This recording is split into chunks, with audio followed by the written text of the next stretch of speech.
Hello people, अस्सलाम वालेकुम। आज इस वीडियो में जिस चीज़ को हम लोग कवर करेंगे that will be blood pharmacology की मार्किंग्स। ब्लड का मॉड्यूल जो है वो हम लोग सीवीएस के मॉड्यूल के साथ कवर करते हैं, क्योंकि प्रॉफ में ये दोनों एक ही क्वेश्चन के अंडर आते हैं।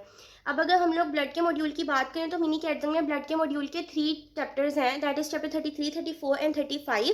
इनमें से चैप्टर 34 सबसे ज़्यादा वैल्यू रखता है, क्योंकि वो हमारे पास जो है मोस्टली क्वेश्चन उसी में से आता होता है। लेकिन हमने बाकी चैप्टर्स को भी स्किप नहीं करना है, उनको भी एक दफ़ा देख लेते हैं। जो चैप्टर 33 है that is concern with anaemia. ये चैप्टर इतनी इंपॉर्टेंस नहीं रखता है। इस चैप्टर में से मोस्ट प्रोबेबली कोई ना कोई एमसीक्यू आ सकते हैं, कभी कभी वाइवा में क्वेश्चन पूछ लेते हैं।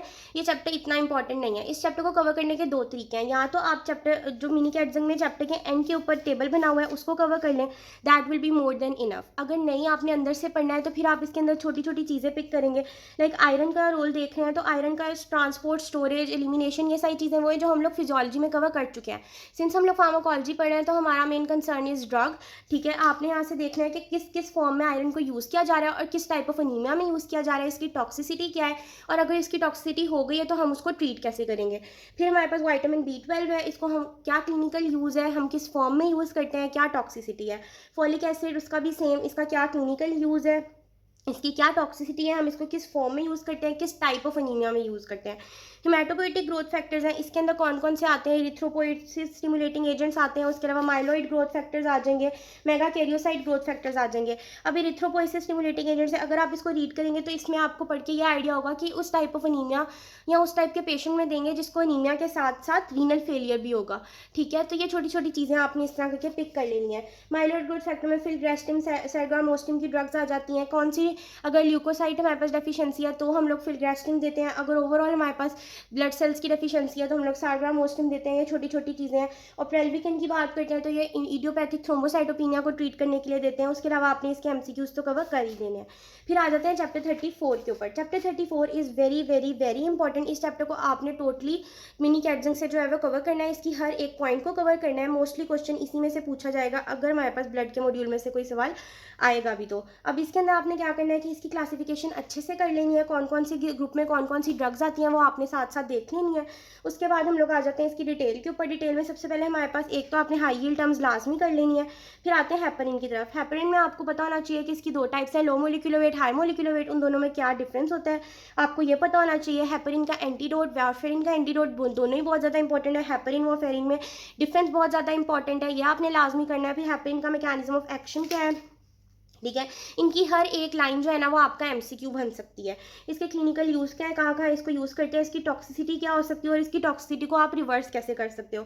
फिर डायरेक्ट थ्रोम्बिन इनहिबिटर्स हैं, इनका नाम खुद इनका जो है वो मैकेनिज्म ऑफ एक्शन बता रहा है। अदर देन दैट आपने इसके ड्रग्स के नेम याद कर लेने हैं, इसका क्लिनिकल यूज़ याद कर लेना है। इन शॉर्ट आपने इनकी हर एक चीज़ जो है वो देख लेनी है। फिर हमारे पास डायरेक्ट 10 इनहिबिटर्स हैं, इनके भी आपने नेम याद कर लेने हैं। हिपो नी सर्जरी, वीनस थ्रोम्बोएम्बोलिज्म कहाँ कहाँ यूज़ करते हैं। छोटे छोटे पॉइंट्स हैं जो आपको बहुत ज़्यादा हेल्प करेंगे एमसीक्यू और वाइवा के लिहाज से, इवन एससीक्यू के लिहाज से भी। वारफेरिन आ जाता है। वारफेरिन को तो आपने बहुत ज़्यादा अच्छे से कवर करना है, जैसे कि पीछे इसका डिफरेंस भी देखा है वो भी। अदर देन दैट जो चीज़ यहाँ पर नहीं लिखी हुई दैट इज़ वारफेरिन का ड्रग इंटरैक्शन, जो कि आपको बिग कैटजंग में लिखा हुआ मिल जाएगा और वो एक बहुत ही इंपॉर्टेंट यूक्यू है जिसको आपने लाजमी कवर करना है। फिर आगे थ्रोम्बोलिटिक एजेंट्स आ जाते हैं, इनको भी आपने बिल्कुल वैसे ही कवर करना है जैसे आपने एंटीकोएगुलेंट्स को कवर किया। सबके क्लिनिकल यूजेस, सबकी टॉक्सिसिटीज और सारे ड्रग्स के नेम आपको आते होने चाहिए। एंटीप्लेटलेट ड्रग्स की तरफ आते हैं, इसमें कौन से ड्रग्स यूज़ हो रहे हैं, कौन कौन से ग्रुप पे उनका क्या मैकेनिज्म ऑफ एक्शन है, ये सारी चीज़ें आपने कवर कर लेनी है।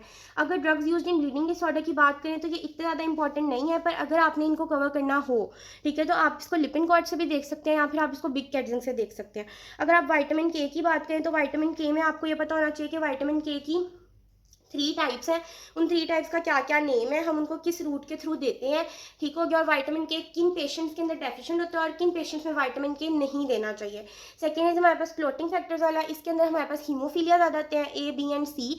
आपने ये देखना है कि किस हीमोफीलिया की टाइप में कौन सा फैक्टर एब्सेंट होता है और आप उसके ट्रीटमेंट में कौन सी ड्रग्स देंगे। फॉर एग्जाम्पल हमारे पास ये देखिए हीमोफीलिया ए बी एंड सी है, ठीक है। कौन सी हीमोफीलिया में कौन सा फैक्टर एब्सेंट है, इनके क्या साइन एंड सिम्टम्स हैं, ट्रीटमेंट में कौन कौन सी थेरेपीज यूज़ की जाती हैं और किस हीमोफीलिया में कौन सी रिप्लेसमेंट सोर्स यूज़ की जा रही है, आपने ये देखना है।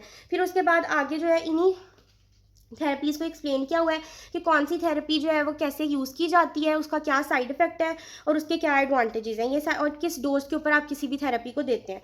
ठीक हो गया। उसके बाद हमारे पास जो है वो एंटी प्लाज्मिन एजेंट्स हैं। ये जो एंटी प्लाज्मिन एजेंट्स हैं ये हम लोग पोस्ट सर्जिकल ब्लीडिंग में देते हैं।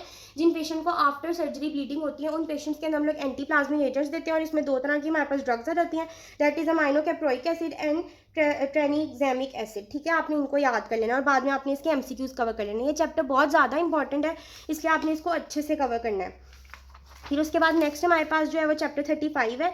चैप्टर 35 हमारे पास ड्रग्स हैं जो दैट आर यूज्ड इन डिस्लिपिडीमिया। ठीक है, इस चैप्टर को आपने कैसे कवर करना है कि आप अगर इस चैप्टर को सिर्फ और सिर्फ मिनी कैटजन से भी कर लेते हैं ना, that will be more than enough. पर सिर्फ थोड़े बहुत पॉइंट्स हैं जो आपको लिपिन कॉर्ड में लिखे हुए मिलेंगे, जिनको आपने यहाँ पर उठा के लिख लेना है। अब इसके अंदर क्या क्या चीज़ें हैं जो आपने कवर करनी है। एक तो आपको ये पता होना चाहिए कि टोटल कोलेस्ट्रॉल की बॉर्डर लाइन क्या है और उसका रिस्क क्या है, एचडीएल की बॉर्डर लाइन क्या है उसका रिस्क क्या है, एलडीएल की क्या बॉर्डर लाइन है उसका रिस्क क्या है। ये आपको एमसीक्यू पॉइंट ऑफ व्यू से भी बहुत हेल्प करेगा और सिनेरियोज को सॉल्व करने में भी बहुत ज़्यादा हेल्प करेगा। फिर उसके बाद आपको पता होनी चाहिए डिफरेंट टाइप्स ऑफ डिस्लिपिडीमियाज। ठीक है, और किस डिस्लिपिडीमिया में किस चीज़ का लेवल जो है वो ज़्यादा हुआ होगा, ये वाली चीज़ें आपको पता होनी चाहिए। अगर यहाँ से सही से नहीं दिख रहा तो यहाँ पर देख लें कि टाइप 1 है तो उसमें काइलोमाइक्रोन ज़्यादा होगा, उसको फेमिलियर हाइपर काइलोमाइक्रोनीमिया कहेंगे। लेकिन इस तरह आपको ये जो चीज़ें हैं ये पता होनी चाहिए। फिर उसके बाद आपने एक दफ़ा ये टेबल देख लेना और हाई यील्ड टर्म्स तो लाजमी करनी ही करनी है। फिर आगे इसकी ड्रग्स की तरफ आ जाते हैं। ड्रग्स में आपने इनकी जो ड्रग्स हैं उन सारे ड्रग्स को ना अच्छे से रीड कर लेना है और इसमें से सिर्फ अपने हिसाब से जो चीज़ें लाइक इंपॉर्टेंट बातें हैं उनको आपने मार्क डाउन कर लेना है। मैंने क्या किया था कि मैंने इसको रीड करके इसके नोट्स बना लिए थे और मिनी कैटजन से ही बनाए थे। मैंने कुछ भी नहीं किया, मैंने इन सबको रीड किया और मैंने इन सबके मैकेनिज्म्स ऑफ एक्शन लिखे, इनके क्लिनिकल यूजेस लिखे और मैंने ये देख लिया कि इसका एडवर्स इफेक्ट क्या है। अब HMG कोई रिडक्टेज इनहिबिटर है, मैंने इसको यहाँ से रीड किया, इसका सारा मैकेनिज्म ऑफ एक्शन जो था वो मैंने यहाँ फ्लो चार्ट की फॉर्म में लिख लिया। फिर मैंने इसके क्लिनिकल यूजेस देखे और फिर मैंने उसके बाद इसका एडवर्स इफेक्ट लिख लिया। Same goes for resins. आपने ये सारी जो चीज़ें हैं वो यहीं से उठा के कवर कर लेनी है और यहीं पर मार्क डाउन कर लेनी है। ये सारे बहुत ज़्यादा इंपॉर्टेंट है, अक्सर पूछ लिए जाते हैं, अगर सवाल आया हुआ हो तो आपने इसको लाजमी कवर कर लेना है। कम्बिनेशन थेरेपी को लाजमी एक दफ़ा देख लेना है और आपने इसके जो क्वेश्चन हैं उनको लाइक MCQ पॉइंट्स हैं उनको आपने लाजमी रीड कर लेना है, क्योंकि अक्सर कोई 1 या 2 MCQs यहाँ से उठाकर दे दिए जाते हैं। बाकी उम्मीद है कि आपको इन सब की समझ आ गई होगी। अगर फिर भी किसी चीज़ की आपको समझ ना आई हो या कोई क्वेश्चन पूछना हो तो do ask me in the comment section. Thank you.